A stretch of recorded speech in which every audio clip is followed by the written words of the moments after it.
Good evening. My name is Kristen O'Hara, and I will be your moderator for tonight's program. And of course, tonight's presentation is Winter Outlook and Chasing Powder in the Jemez and Land of Enchantment with presenter Julien Ross. I just want to mention to everyone online that this and in room, I guess you would care about this too. This program is being recorded, so you can always go to YouTube basically tomorrow and re-look at this if you would like. Peak is a nonprofit organization that is running this program tonight. We operate the Los Alamos Nature Center. Please visit our website, peaknature.org, to learn more. And yeah, learn more. I want to take a moment to acknowledge our wonderful members and donors for your generous support. For details about Peak programs and how to become a member, donor, or volunteer, please visit peaknature.org.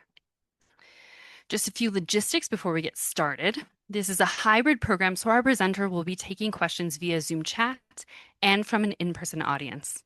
For those of you watching from home, you can find the chat feature in the Zoom app menu bar and type your questions to the Peak moderator, and I will relay your questions at the end of Julian's talk. Please remember that not everyone in the room has a microphone, so there may be a delay when we're listening to questions from the live audience. Don't worry. We'll be back in a second and try to relay the question as best as we can. Of course, after this talk, you will receive a short evaluation in your email. Please take a moment to fill that out. Your input helps us improve future programs. And with that being said, I'll turn over to Julien. Thank you so much. Good evening. How's everyone?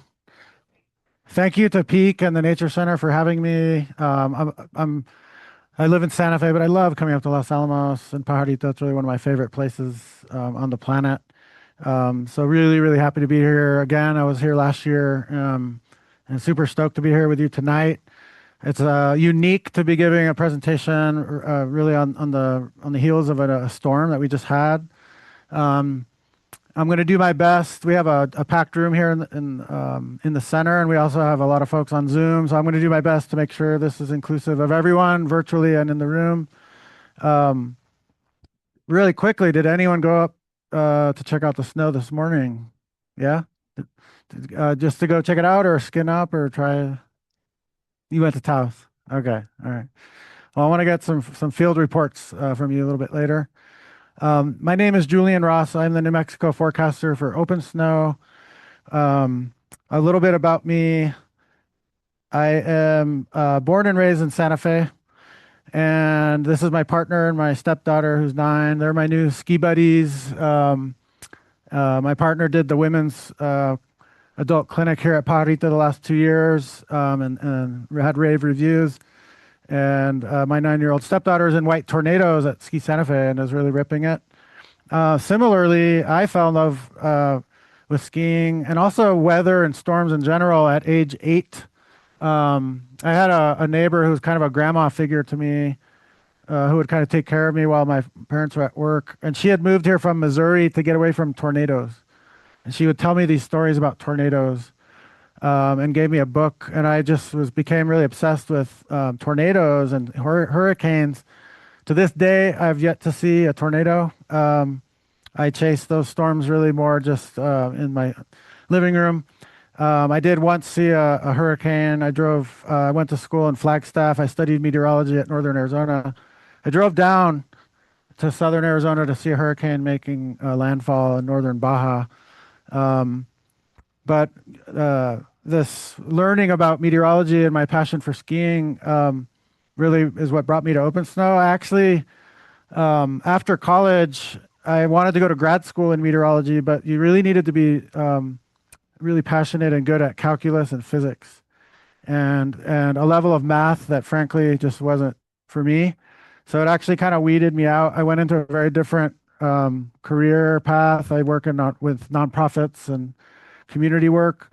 But I've always, skiing and weather has always been my passion. And so OpenSnow in 2019 asked me to be the forecaster. They were looking for a local forecaster.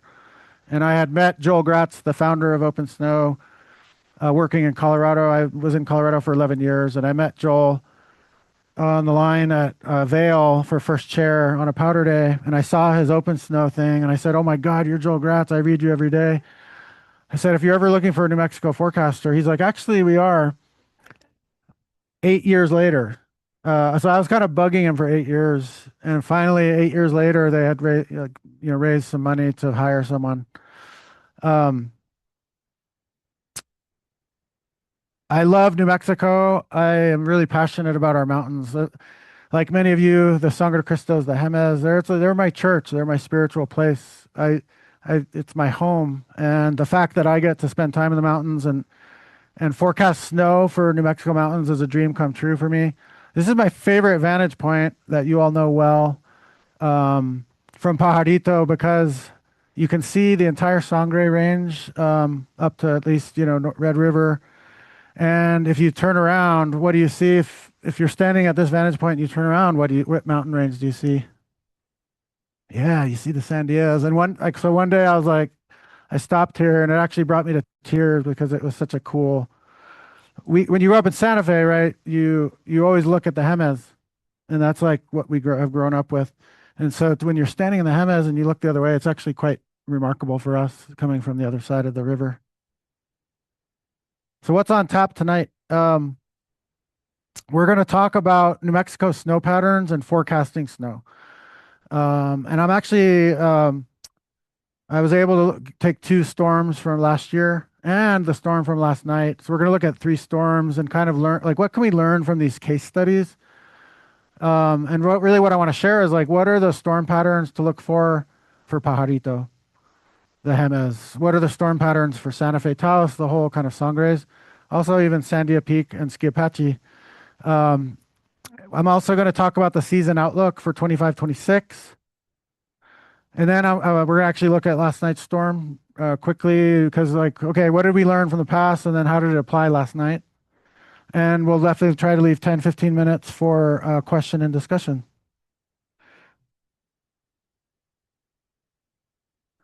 What is OpenSnow and the New Mexico Daily Snow? OpenSnow was founded, I think, about 13 or 15 years ago. It's an app. It's also a website. Um, I'm actually going to toggle over to the website and hopefully the technology will work. Let's see.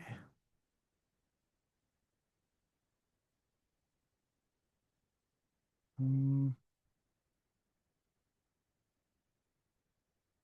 it's okay if it won't. Okay, we'll try to toggle back over to the website near the end. What you're looking at is what the app looks like on your phone. And as you can see, I have my favorites set to pretty much all the New Mexico mountains. And then the New Mexico Daily Snow is what I write every day between November and April. It's a personalized forecast for New Mexico, and it's called the New Mexico Daily Snow. We have writers in each region and state that are local folks that love the mountains there, love skiing there, and that's really, we try to bring that human element.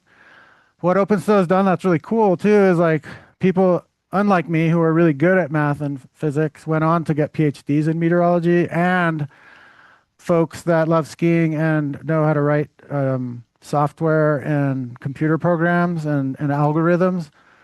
This kind of dream team, actually developed an algorithm where you can get a forecast for Pajarito. You can also get a forecast for any spot in the world. You just, like, pick a dot on a map and you can get a 5, 10, 15-day forecast using model data that is basically public, um, and kind of using that data to craft a digital forecast on OpenSnow. So OpenSnow has kind of that algorithm, digital forecast, and then there's the human-made forecast. And I think both are useful. We are big believers that local forecasters and skiers and snow lovers know the mountains really well and know that forecast. And oftentimes my forecast is different than OpenSnow's forecast. Sometimes it's the same. And so that's the cool thing about OpenSnow. If you don't use OpenSnow and want to check it out, I can give you a promo code, and I can give that to you after the presentation. And for folks on Zoom, can definitely share my email and you can reach out. Let's see. All right. So for folks in the room and on Zoom, what are the ingredients? What are the key ingredients? Um, and I'm actually going to ask these two young shredders here in the front first. What do you need for snow? You need skis. So before skis, what for snow to fall, what do you need? Water. Okay, number one. And what makes water turn to ice? Okay, so we need water and we need cold. Those are the two top ingredients. Good job. What else comes to mind? Oh my God, wind. Okay. I think I found my successor. Okay. So We're going to talk about how what makes air rise in the atmosphere, and wind. We're going to talk about that a lot tonight. Oh my God. Um, so we need moisture, cold air. We need lift. What's important about lift? Like, why do we need that air rising? What happens? Condensation. And what's the simple way of describing condensation? So, water vapor, do we see it or is it invisible? It's invisible, right? And when those droplets that are invisible to us rise in the atmosphere, what happens? Usually, they cool and they condense, and then they become a more visible droplet of water, like clouds. So clouds are water that has become visible, basically. And when those ingredients come together, that water droplet will turn into a snowflake. And then that snowflake falls to the ground and we get to play in it and enjoy it. What happens in the summer with thunderstorms to that water that goes way up in the atmosphere? Rain. What else happens? So it's interesting, right? We're in the summer, it's hot, but there's so much heat, and those thunderstorms go so high in the atmosphere that actually the water droplet goes so high that it's so cold up there that it turns into an ice ball. And then that ice ball kind of goes in a conveyor belt until it gets big enough and heavy enough that it falls as hail. So that lift is what we're going to spend a lot of time talking about tonight. Um, when I get up in the morning from November to April, this is what I do, and this is kind of how we forecast snow. First, I start by looking at the 30,000 foot level, the overall pattern. Literally, I am looking at the 30,000 foot level. I look at satellites from outer space. I look at imagery. I look at the large overall pattern in the North America. And then I start to go down, and when a storm is coming near us or looks like it's going to come near us, I see what is the moisture content going to be like? Is there going to be a wind and what direction is it coming from? Is the jet stream, which we're going to talk about, near us? Because those are our two sources of lift in New Mexico, predominantly wind and jet stream. I look at the temperature. Will we have the cold air or not? Once I look at all those ingredients, then I'm like, okay, what does this look like a good setup for snowfall or not? And then we start to go into how much snow. For those of us that chase powder or like to go out and enjoy winter activities, and we have jobs and we have school, we want to know the timing, right? We want to know, can I sneak in a few runs before school or work? Should we go up after school? Will there be a 2 hour delay in school tomorrow, like there was in Santa Fe today? So timing is key. Our young shredder here said that wind is key. So we have wind. What then forces that wind up to give us lift? And there's a cheat sheet on the screen. Mountain, right? And what's a fancy way of saying mountain rising air? Orographic. So when you hear that word orographic lift, it's a fancy way of saying the air runs into the mountain and it has nowhere to go but up. And when that air goes up, it's that condensation that we're looking for. And so, has anyone heard of like a rain shadow? What's the most famous rain shadow in the United States? Death. Yeah, like so on the east side of the Cascades and the east side of the Sierra Nevadas of California are some of the driest places on Earth and in the United States for sure. And if you go on the west side of those mountains, it's like a tropical, in the Cascades, like a tropical rainforest. So when air rises, it condenses and it really, it's like a sponge that you squeeze. But then when air descends on the other side, it warms and it dries. And so that's why we have those rain shadows on the east side of big mountain ranges. But I want to actually like just call something out here. When we're talking about wind direction and orographics and then where that snowfall is, um, most ski resorts, the ski resorts that get the most snow, like Wolf Creek, we'll talk about in a second, Pajarito, they're actually not on that green side in your screen, that upslope side where the air rises. Most ski resorts are right on the other side of that summit. So it's actually it's a falsity to say that nothing falls on the leeward side or that rain shadow side. Where that rain shadow really, really is pronounced is like miles kind of away, um, and down in the valley below. But like right on that leeward side, actually you can get a lot of snow there.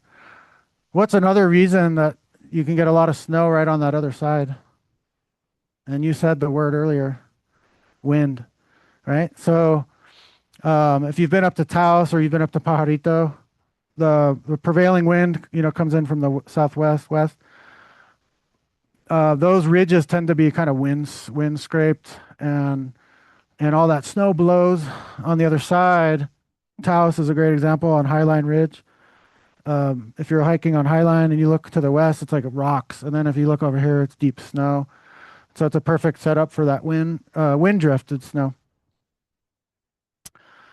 So when we look at storm patterns in New Mexico, most places have what we call kind of a prevailing pattern or a prevailing wind.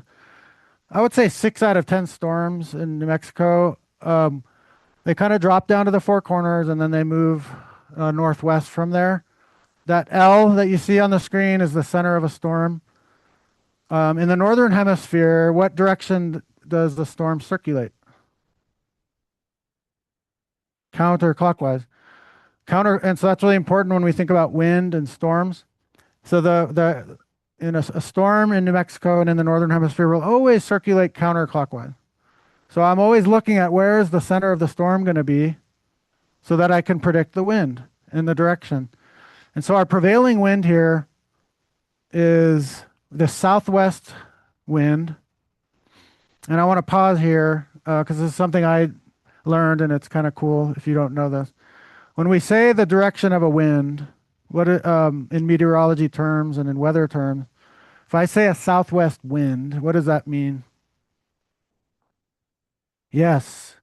So the label of the wind is the origin of the wind. It's the direction that it's coming from.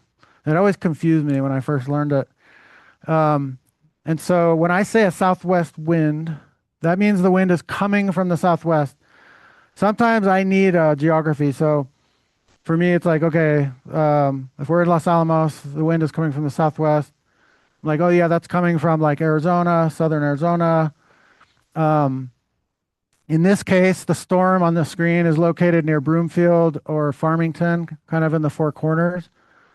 And so that wind is coming from western New Mexico up into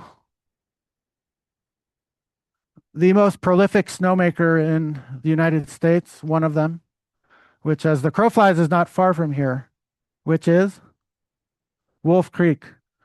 Wolf Creek gets the most snow in our region because they're in the perfect place for our prevailing wind. Prevailing wind from the southwest. And we want lift, right? We want lift in the atmosphere. And so southwestern Colorado into northwestern New Mexico into Arizona, the average elevation there is 5,000 to 6,000 feet. You then drop into the Sonoran and Mojave Desert, 1,000, 2,000 feet down to the ocean, sea level. Subtropical moisture from the Pacific has nowhere to go but up until it hits that 12,000 foot summit of Wolf Creek. that whole San Juan range is a snow magnet because it's just perfect orographic lift, high enough, cold enough to produce snow. We have what I consider kind of our mini Wolf Creek or mini orographic sweet spot in New Mexico. Our sweet spot is Taos Ski Valley.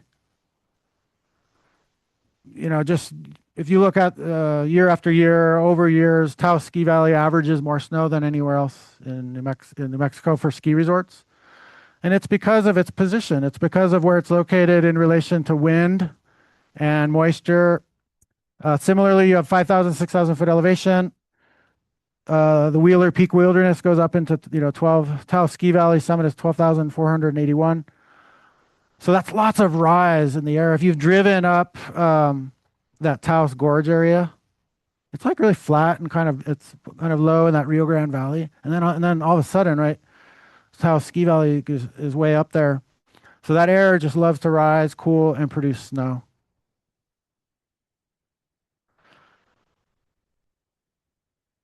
When we look at when we look at northern New Mexico and the whole state, really each location has a different favorite wind direction. And that's been the hardest part and the most fun part of my job. The most fun part of my job is talking to local folks who know the mountain, they know the best wind direction, and it's never so simple. So we're going to talk about each mountain and which storm and wind direction does well. There's a couple geographic features I want to point out on the map on your screen. We have the Sangre de Cristos range on your screen that goes from Santa Fe up to Cuchara. Cuchara is part of the Sangre de Cristos. It's an old ski resort in Colorado that's getting reboot, actually. And then the Sangres from there actually then go kind of northwest across along the San Luis Valley.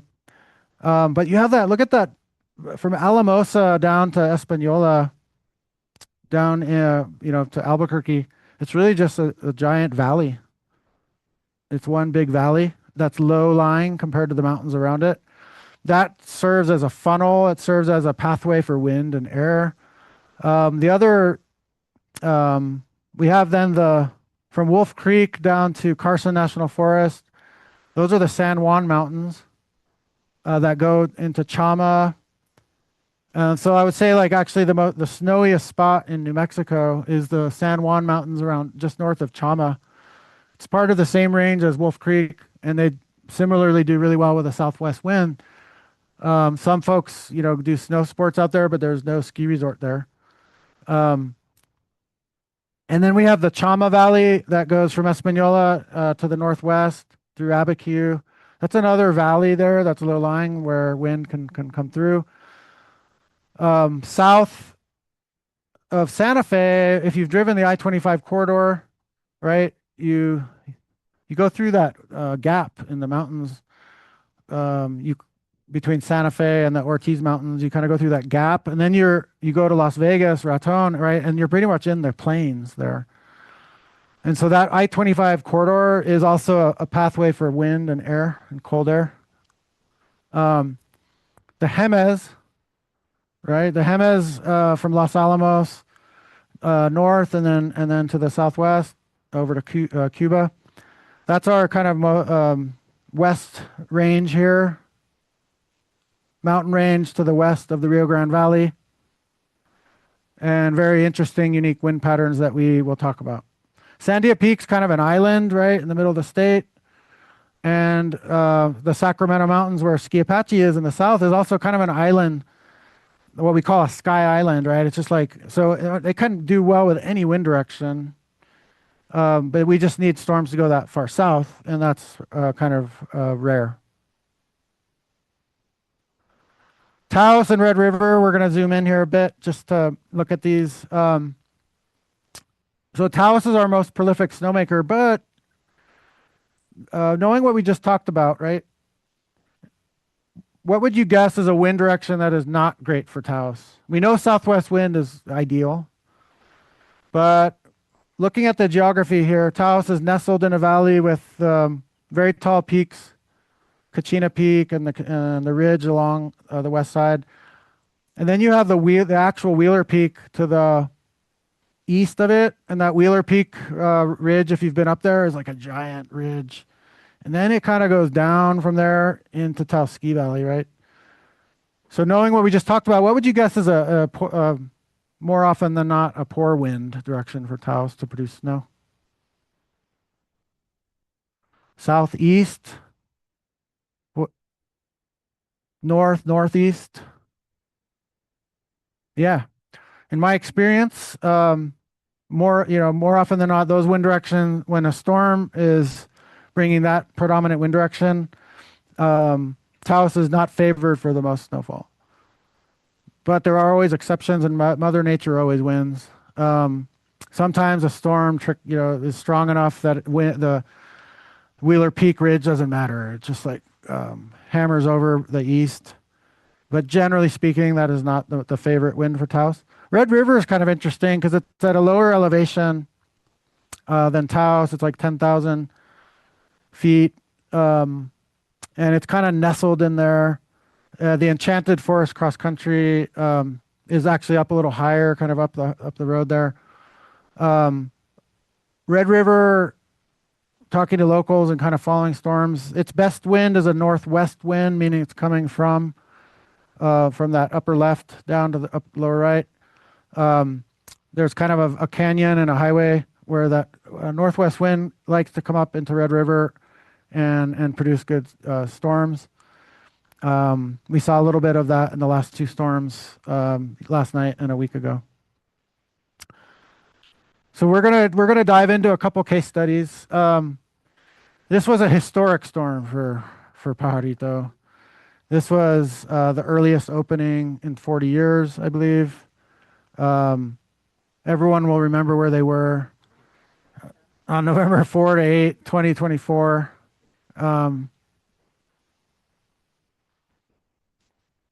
41 inches in early November at Pajarito, 40 inches at Angel Fire, and 36 inches at Sandia Peak. Those are three mountains that we didn't just talk about in terms of like prolific snowmakers, and we're going to talk about them. But why was this storm? What about this storm created the most snow for these three areas? And look, I mean, all the other mountains got 2 feet of snow, which is awesome. But we almost doubled that here. This is what we call an equal opportunity storm, meaning every mountain range did well. And it's very rare to get an equal opportunity storm like this. This was a very unique storm, one we'll be talking about for a long time.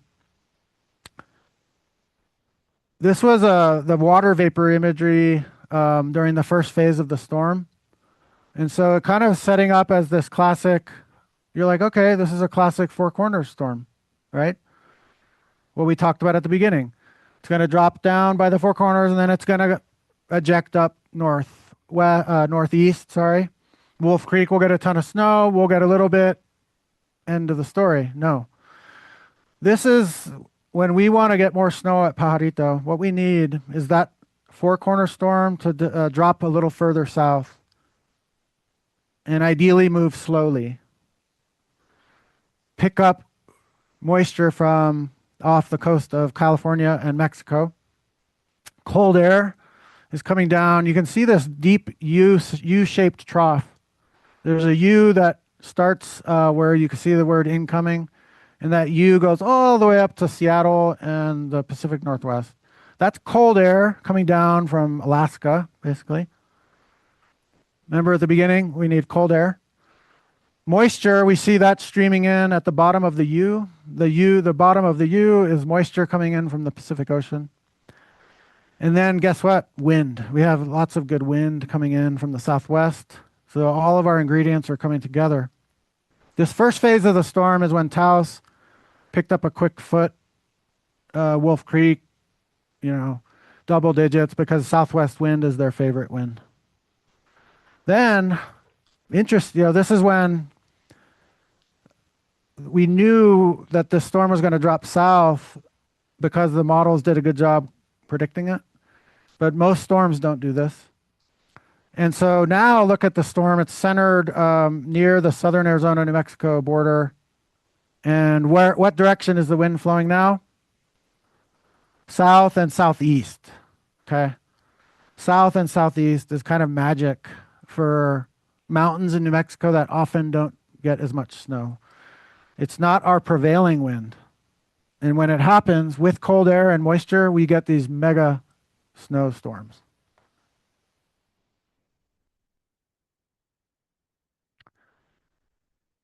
Third phase of the storm, it's still moving rather slowly. So this is a multi-day event. This is a long duration event.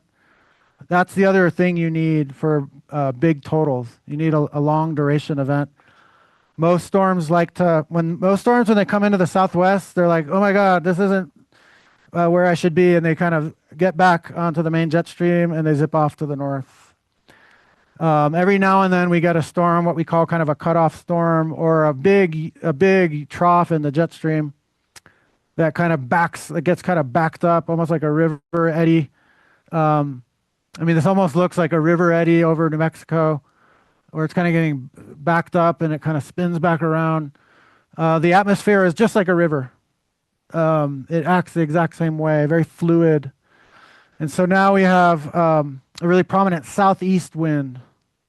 Okay, you can see that wrap around. Interestingly, what do we see down in the lower part of your screen there? Pretty cool, right? That's a hurricane. I think at the time maybe Cat 3 in early November. Thankfully, I don't recall if that storm. I think it fizzled and didn't cause damage, but I for one was really excited about that we had a snowstorm and a hurricane on the same water vapor. And so we're southeast wind. We're going to talk about in a minute is really good for angel fire.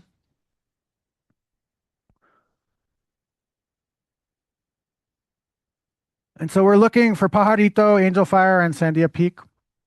We're looking for that center of the storm in southeastern Arizona, that counterclockwise flow producing that south and southeast wind. One thing I didn't know until just the last few years, really studying and talking to locals, is that Pajarito benefits from this, what I call kind of the storm shooting the gap. There's this gap between Sandia Peak and Ski Santa Fe. It's the I-25 corridor. That cold air and moisture gets funneled in that gap. And where does it go? Straight into Pajarito, rises, and it just dumps on the ski resort. So that's what happened on this storm. And it was just like sustained for like 48 hours. It was a beautiful thing to watch. This is an actual live radar that shows precipitation on the morning of November 4th. Pajarito's in that blue blob there. And you can see you see the direction of that moisture into Pajarito. It's kind of southeast, coming from the southeast. In northern New Mexico, on the east, kind of the eastern plains, you see east. It's kind of coming in from the east, like from Texas into New Mexico, and that's where Angel Fire is. So you had this is a perfect setup for Angel Fire. Angel Fire is our only ski resort on the eastern flank of the Sangre de Cristos. So rain shadowed for a lot of our prevailing winds. But in a storm like this, it's actually the parts of the west side of the Sangres that are rain shadowed. So Angel Fire, when we see a southeast or an east wind, what we call an eastern upslope, that's when it's like time to chase to Angel Fire. This was November 9th when Pajarito opened, earliest in 40 years, with 41 inches of snow. I was really lucky to be there that day. Anyone else in the room or on Zoom? That was the best day of the year, because after that, right, the spigot kind of dried up. I want to pause here. Any questions in the room or on Zoom about that storm? Because it was such a prolific storm for Pajarito and Los Alamos. I want to just pause and see if there's anything about that storm before we move on to the next case study. Great. Good on Zoom. Okay, so this next storm is we're going to talk about in terms of Ski Santa Fe, Sipapu, and Taos. So like this is a setup that is ideal for those three mountains. Decent for Angel Fire and Red River. And as you can see, this was my keep me honest report. I do this like after, when I'm debriefing a storm. How well was my forecast? Did it perform well or not? And so greens on the screen are within my forecast range. Blue means that the storm snowed way more than I thought. And yellow is it snowed less than I thought. And so I didn't think Pajarito would get a lot of snow in the storm for reasons we'll talk about in a minute. But I didn't think it'd get zero. And so this is like where Mother Nature, always wins. Similarly, but on the flip side, like a good problem to have, Angel Fire, Santa Fe, Sipapu, and Taos. In particular, though, Santa Fe and Sipapu got way more than I predicted. So like when Santa Fe gets a foot more than I predicted, that's when I stop and I go back and I try to learn what happened. Because like that's a bit like a foot more than you expect. I'm not understanding something there. And so we're going to talk about what I learned. This storm on the initial phase looked a lot like the November 2024 storm, right? It's like, okay, coming through into Arizona. First phase, southwest wind, a little bit of a south wind too, because it's such a big, you can see that big circular shape. It was producing in a little bit of south, but mainly southwest on the first phase. Taos got a quick, 10 inches in this phase. But this is what makes this storm different from the November storm. Instead of going to southeastern Arizona, the storm kind of stalled in Arizona and then was like, nope, I'm gonna go where I normally like to go, which is northeast towards the Four Corners. This wind field was so massive though, and I think this is one reason I under forecast Angel Fire. I had Angel Fire at 1 to 4, and they got 9. Is this wind field was so large that it actually brought a southeast and east wind in that second phase of the storm. The ski patrol at Angel Fire texted me. He's like, "Yo, bro, it's hammering here," and I'm like, "What? Like this is a Four Corner storm." Yeah, it was such a big wind field that the east wind kicked in that second phase. And then this is the key. So the third phase, the storm moves across the New Mexico-Colorado border, right? And so it's so different from the November 2024 storm that was down in the boot heel of New Mexico. This storm now is moving across the New Mexico-Colorado border. You get a shot of west and southwest wind. That's really good for Taos. Sipapu does pretty well with that wind. Santa Fe can do pretty well with that wind. Really, that whole western kind of Sangre de Cristos. Where is Pajarito in right now with this setup? I mean, this is a massive storm. It crossed right over us, and yet Pajarito got 0 inches. My best guess is Pajarito's on the east side of the Jemez. It's in the rain shadow, so to speak, of this storm. A west-southwest wind is not the best wind for Pajarito, typically. That southeast, south wind on the first phase must have gone a little too far east for Angel Fire, but not here. So just fascinating, right? That like 41 inches in one and then 0 in this one. In this fourth phase this is where I learned something about Ski Santa Fe and Sipapu that I didn't fully understand before. When Joel Gratz gave me the job in 2019, he's the founder of OpenSnow. He was actually writing for New Mexico for a few years just to like make it until they could find someone. And when he handed me his kind of like handed over the reins, he said, "Yo, I want to share something with you that I've noticed, but I don't totally know why." He said sometimes when storms move east over Oklahoma and they kind of stall and strengthen, we think the storm's over in New Mexico. It's moved on. But he's like, Santa Fe just goes off the chain. The day after, with the storm's leaving, when it strengthens over Oklahoma, Santa Fe gets hammered. And he's like, I don't, just something to look out for. I'm like, okay, cool. I'll kind of put that in my back pocket. Once, twice, three times, four times. If you read my posts over the last few years, I'll be like, I'll mention it, but models never predict it, and I usually miss it. And and so even when I'm kind of looking for it, I miss it. But like this in this storm, it stalled over Oklahoma. And what happens there, which is really, really fascinating, is if the Pacific Ocean is our first source of water, what's our second source? The Gulf of Mexico, right? Which is far away. It's to our south and east. You're like, yeah, that's not in our neck of the woods. But when a storm this big, remember that big wind field? And when it's strengthening over Oklahoma, where the L is on the screen, it actually is able to pull up moisture from the Gulf, all the way from the Gulf, and wrap it around following that pink arrow across the state of Colorado, which is a big state, and into northern New Mexico. So I knew that I posted this map a few days before the storm, and I said, hey, we've got good moisture. Will it reach New Mexico? Question mark. I posted that. This is the actual radar of the storm strengthening over Oklahoma. We have a northwest flow, meaning wind from the northwest, wrapping around that storm with moisture from the Gulf. And in this phase is when Sipapu and Santa Fe said, you way under forecasted. I'm going to snow a foot more than you said. And so I learned something about wind direction here. First, let's talk about Sipapu. Who's been to Sipapu in the room? Right? Really cool mountain, lower elevation in that valley.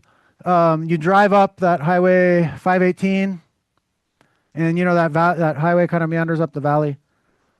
JP, who's the manager at Sipapu, we always text during storms, and he's up there. He's up at like 5 a.m. Measuring snow. He's doing like driving the snowcat. He's doing everything. And he always sends me an update, and he's like, catcher's mitt. I'm like, what do you mean, man? He's like, northwest wind. He's like, when the wind's coming from Chama, it's going to snow a lot here. And I'm like, okay. So I literally got out the map just like that you see on your screen, and I pulled it up, and I realized, Sipapu, even though it's kind of nestled inside the Sangres, kind of in the middle or even on the eastern, that little valley, that little Highway 518, it's a direct shot for a northwest wind, and he calls it a catcher's mitt. And so that's why they got 20 inches out of the storm, 10 inches more than I had forecast. And now I know to look out for this. The thing about a northwest wind, when we talk about a northwest wind in New Mexico, it's typically dry and cold. So I don't want you to leave thinking that a northwest wind is magic here. What makes it magic is this. We need a moisture source, like either from the Gulf or some remnant moisture from the Pacific on the back end of a storm. And that storm needs to be strong enough to bring around a northwest flow. A week ago, Red River and Taos got a quick 3 inches in the morning after the storm had departed. I wrote in my post, I think the storm's over. And then I look at the snow stake an hour later, and Taos had gotten a quick 3 inches. It's because there was some northwest flow with a little bit of moisture. So on the back end of storms, we see that, but pretty uncommon. The Santa Fe wind surprise. I always just had this image in my mind that to the north of Santa Fe are mountains. It's just like when you grow up there, you're like, yeah, to the north of us are mountains. So I always thought we were kind of in a rain shadow for a north wind. And I actually had a revelation just this week. I always knew that the Sangre de Cristos are kind of angled at a northeast direction. So if you look at the map on your screen, that dark colors are the high elevation of the Sangre de Cristos. And they angle up at a kind of a right angle from Santa Fe. They go up to Cuchara at it's not directly north. It's like it's angled to the northeast a little bit. And so I realized if you look at this map, you have the San Luis Valley into the Rio Grande Valley, this giant valley of low elevation until it hits what? Ski Santa Fe. Ski Santa Fe is kind of out on that edge there and is I just had this revelation this week. I was like laying in bed and I was like, oh my God, Santa Fe does well with a north wind. And I think that is what happened here. There's a north wind coming around. You can see it. It's actually not so northwest, it's north with moisture from the Gulf, cold temperatures. And that's why Santa Fe got 11 more inches than what I predicted. I actually texted Joel today, just like, hey, I want to test this theory with you, and we'll see what he says. So it's amazing what you can kind of like, you think you know things, but if you just look a little closer and actually pause and say, do I know? And then you actually learn something new. This was Santa Fe on January 30th. 16-year-old and their dad sent this. Notice the quality of that snow, right? It's kind of like that light, fluffy, we call that blower snow. That's that northwest, that northwest, cold temperatures, light, fluffy snow. This was Taos on January 30th. Again, you can see that the quality of the snow just blowing up like dust. It's like really beautiful powder to ski. So we've talked about wind directions and orographic lift. I just want to quickly mention the jet stream is the other big source of energy that creates lift. It's pretty rare that the jet stream will drop this far south. This was a snow band in 2021 that set up over Pajarito, just kind of stationary right over us. And this was a big storm thanks to the jet stream overhead. The other setup that we can see that helps air rise is a convergence of cold air from the east. We call that kind of a backdoor cold front. Pacific moisture and wind from the west. Those things collide and it forces the air up. That's called a convergence setup. Pretty rare. And when it happens, you see this snow bands oriented at that from kind of left down to right. This was another good snow band for Pajarito and Ski Santa Fe. But if you're not over that band, you know, like it's kind of like, are you under the jet stream? Are you in this convergence zone? But if you're just outside of it, you won't get any snow. So I wanted to talk briefly about the season outlook, and then we'll leave some time for questions. So you may have read that we are in a weak La Nina, but it's not that simple. Okay, that's kind of the headline. La Nina is when the ocean temperatures in the equatorial zone off the coast of South America are colder than normal. El Nino is when that same body of water is warmer than normal. In a typical La Nina pattern, the jet stream is more in the northwest, and we tend to have drier, warmer weather in our neck of the woods. My colleagues at OpenSnow that have PhDs did some deep dives into what are other dynamics besides El Nino and La Nina that could affect seasonal snow. And this is above my pay grade. I don't understand these. I can't explain them very well. But thanks to their research, Luke Stone and Ellen Smith, who published this over the summer, basically there's some other anomalies that can affect snow here. There's a body of water off south of Greenland. If this subpolar North Atlantic water is colder than normal, that can also affect atmospheric patterns. And there's another anomaly that I'm not even going to try to explain. But there's basically, the headline is, we are in a weak La Nina, but there's two other factors that could counter the La Nina. The map on your screen is kind of like, in years, in historic years with similar factors going on, we tend to see a ridge that forms over the west coast. That ridge blocks storms from entering. It's basically like a dome of air that says, no, you can't pass. And so it blocks storms to the north. But then the trough is the storm track. And so that you can see that trough kind of dips into the northern Rockies. And in the years that were like this year, they found that we had lots of what we call cutoff storms, which are these eddies in the atmosphere. They're not part of the main jet stream, but they kind of eddy down into the southwest and spin around and produce some snow for us. The other factor that they saw was that storms can come down that trough along the Front Range of Colorado and actually make it into New Mexico before they kind of like, so we get kind of clipped by these storms. In other words, New Mexico, in theory, is not positioned well because of that ridge. But because of cutoff storms and these kind of north to south diving storms, we can see more snow than we think we're going to see. And that's the hope. In these 2 years that I'm talking about, which was 1984, 1985, the West did a lot better than one would think in a La Nina. And in the 2000, 2001 season, Arizona and New Mexico were the only states above normal.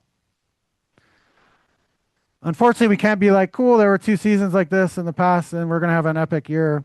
The anticlimactic forecast for the season is kind of a coin toss. Basically, we have equal chances of above or below normal snow in New Mexico. That's the OpenSnow official forecast for the season.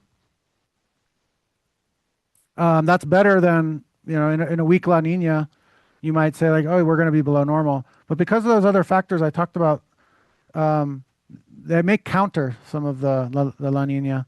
Are we seeing some of that already? Hard to say. We've seen 3 storms in the last couple of weeks. A couple of those were cutoff storms. But as we'll talk about in a minute, we have a dry pattern coming up for the next 2 weeks, so it's just hard to say. The December 3rd, 4th storm last night and into this morning was a little bit of a similar setup to the ones we've talked about tonight. The difference of this storm, it was partially ridden by the jet stream. The jet stream kind of split into 2 in the lead up to the storm. So you had part of the jet stream create that U-shaped trough that we see here. But then you can see the other part of the jet stream remained up in Canada. But we did have some jet stream. But what that did was it brought the storm through very quickly. So this was a radar of the storm's progression. And unlike the November storm from last year and unlike the January storm from last year, which was a multi-day event, this storm lasted about maybe 8 to 10 hours. It was very quick, kind of zipped through. This storm had a similar trajectory as the January storm case study. In other words, it took a more northern track. It didn't go into southern Arizona. So this was a southwest event, mainly southwest wind. So for this storm, because of what we talked about, my forecast was 7 to 11 for Taos because of southwest wind. And so everything we talked about informed my forecast. You can see on the left what my forecast was, and on the right was the actual snow report. So because of the trajectory across the northern Sangres, because of a little bit of southeast wind, Angel Fire, Red River, I had more than I might normally. But then for Pajarito, I had 2 to 6. There was a brief period of south wind yesterday when Pajarito picked up a quick couple inches. And then overnight, the southwest and west wind was strong enough because of the jet stream that I talked about. The jet stream overhead kind of eliminates that rain shadow piece. And so Pajarito did get 5 inches in a storm. I mean, arguably this was a much smaller storm than the January storm that got 0. And it's because that jet stream energy overhead created some lift for Pajarito, even though the wind was from the southwest. Sipapu and Skipachi got a little bit more than I forecast, but this was I was really happy with this forecast. Feel like the pieces came together pretty well. The only reason we didn't see double digits, everything was in place for this storm. Moisture, cold, wind, jet stream. The limiting factor was the speed. It just was too fast. It moved through too fast. And that's the problem with a jet stream. When you have the jet stream there, it's hard to create that eddy that we like. It just like, it gets on that jet stream and it zips out. And that's what happened with this storm. The extended forecast is quick, unfortunately. Starting today and tomorrow, high pressure is going to build in. There is a storm a really good storm is going to hit northern Utah and northern Colorado over the weekend. Um, this storm track that you see is a couple days old. This storm track, those pink lines are actually a little bit further south. So Utah and Colorado are going to get clipped, double digits, 2 feet maybe in northern Utah. But southern Colorado, northern New Mexico, Arizona, we're not going to see this storm at all. And then high pressure builds in. High pressure is basically that dome we were talking about. It blocks the storm track from entering. This is all 30 model runs of the GFS ensemble from a day ago. And you can see all 30 are blue in that column of blue. That means that they all agree that it was going to snow in Taos last night, which it did. But now if you look at the next 10 to 15 days, only a handful of those 30 models show snow markers. I just use this for like confidence. This isn't to like predict snow. It's just like, how confident am I that it's going to snow in the next 10 to 15 days? When I look at this pattern and I look at this, that tells me that confidence is fairly high that we're not going to get a significant storm and likely much snow in the next 10 to 15 days. However, I have seen 10 to 15 day forecasts that are dry, and then I've seen a cutoff storm form that the models missed. I've also seen the storm track kind of change course pretty quickly. So my big theory is that weather lives in the 5 to 7 day range, and to really know how much in it's snow, it lives in the 3 to 5 day range, and even then we don't exactly know. But I don't think we're going to see storms in the next 2 weeks. That could change. I definitely know we're not going to see a storm in the next week. All right, and I know that was a long presentation, but we have a little bit of time for a few questions in the room or on Zoom. We do have a question on Zoom. Okay. When do things change between La Nina and El Nino, or how frequently does that change occur? I'm sorry, could you repeat the first part of it? And do I need to repeat it on for Zoom folks? No, I'm Okay. doing it right now. Okay. Yeah. When do things change between La Nina and El Nino? Okay.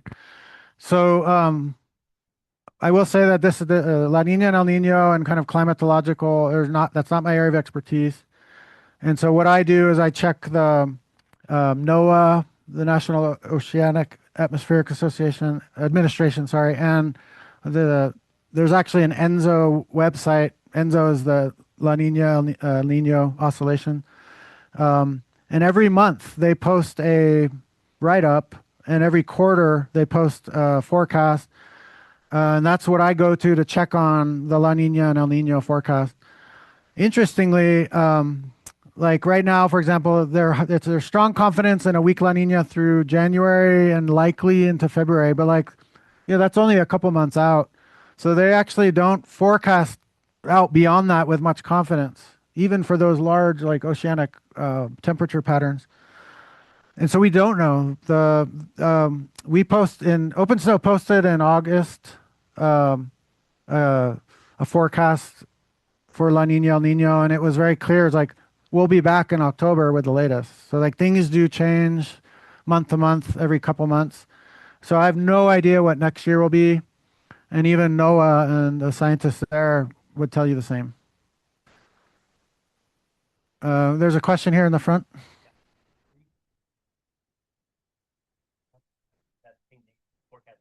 Yeah, great question. So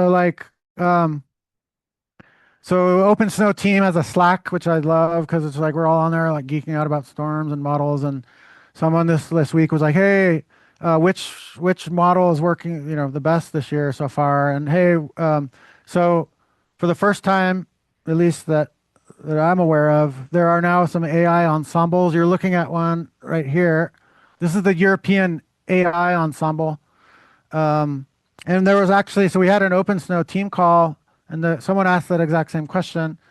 And the kind of consensus on the call was we're a little wary about it, but we're frustrated that most models don't pick up on some of the things that we've talked about today, like that north wind when the storm strengthens over Oklahoma.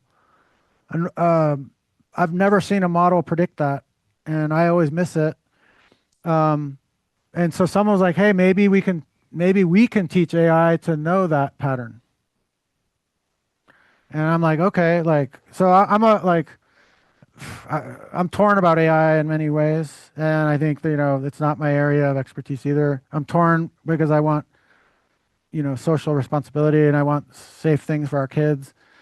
Um, and yet there's also some opportunities in there that maybe help benefit snow forecasting as well as quality of life. And I think it's finding that balance. So we don't know yet. We're actually like talking each week.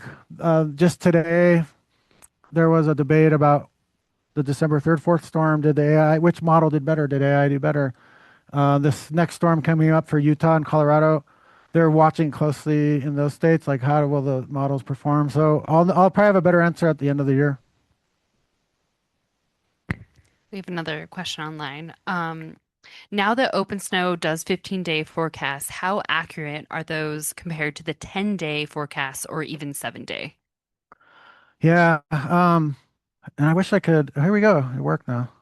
So I'm actually toggling over for folks on Zoom and in the room. I'm toggling over to the OpenSnow site.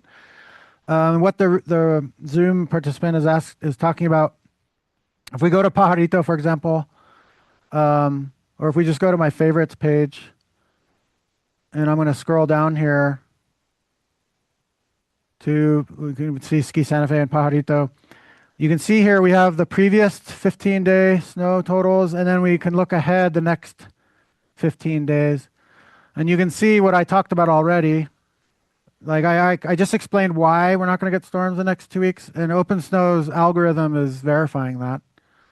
I always look at my own analysis before I look at this because I want to understand why. Um, if we look at like Wolf Creek, even Wolf Creek, right, is in that. So the storm track's just a little too far north. When we have a pattern like this with a stubborn ridge of high pressure, and the models are showing a lot of confidence that it's going to be dry for 10 to 15 days, that's when the OpenSnow 10 to 15-day forecast I think is pretty decent. But generally speaking, like I said, weather lives in the 5 to 7 day range, and most storms live in the 3 to 5 day range. If you're planning a ski trip, if you're planning a powder chasing trip, I always recommend planning those trips in the 7 to 10 day range.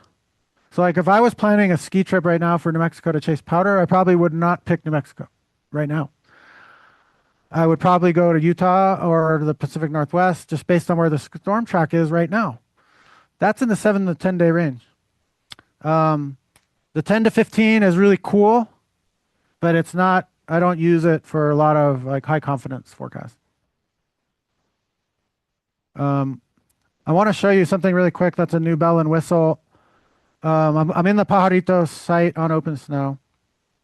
And this is new from last year that I don't think a lot of people know about.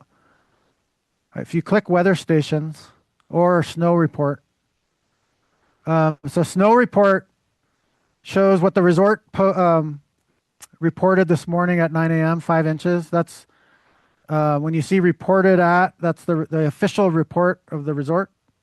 But then the cool thing that we have now too is what we call live snow. This is experimental still. We're still like, but basically this uses SnowTel weather stations if we have one in the region. We happen to have one here, a couple here. And I actually wanted to ask folks in the room.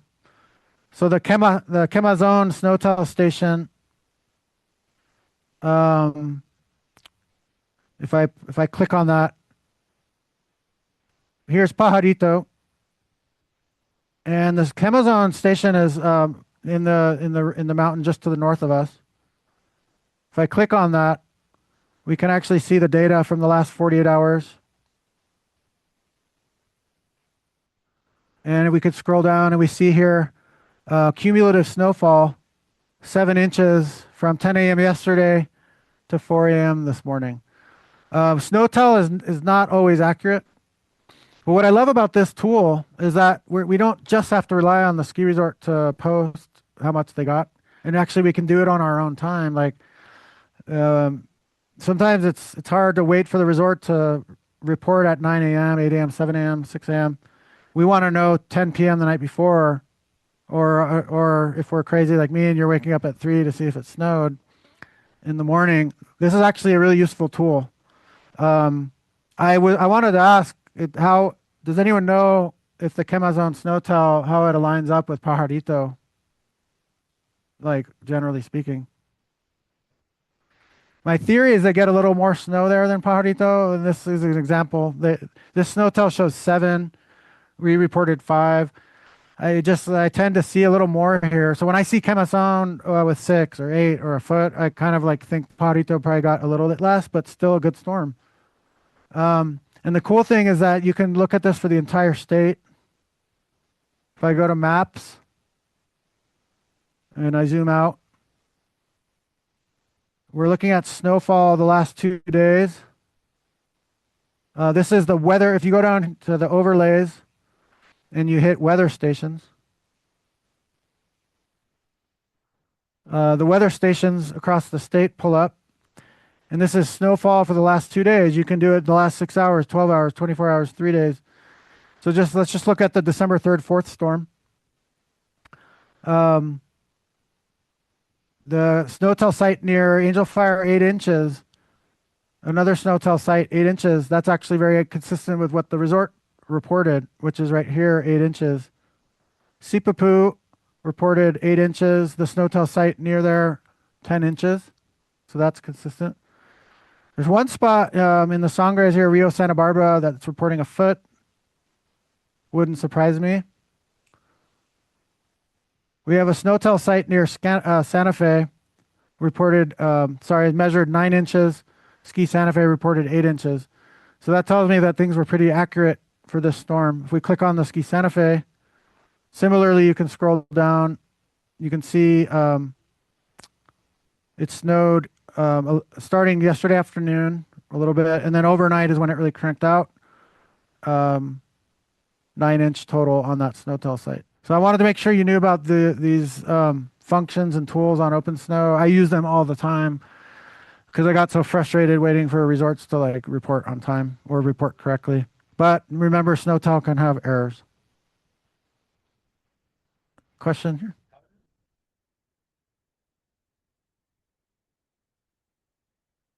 Yeah. Yeah. The question was, how do those weather stations measure snowfall and snow depth? We actually have like a little educational article on snowtel. Snowtel is actually housed in the agriculture administration, not surprisingly, because it's farmers want to know how much water there's going to be. What's the snowpack? What's the watershed situation going to be?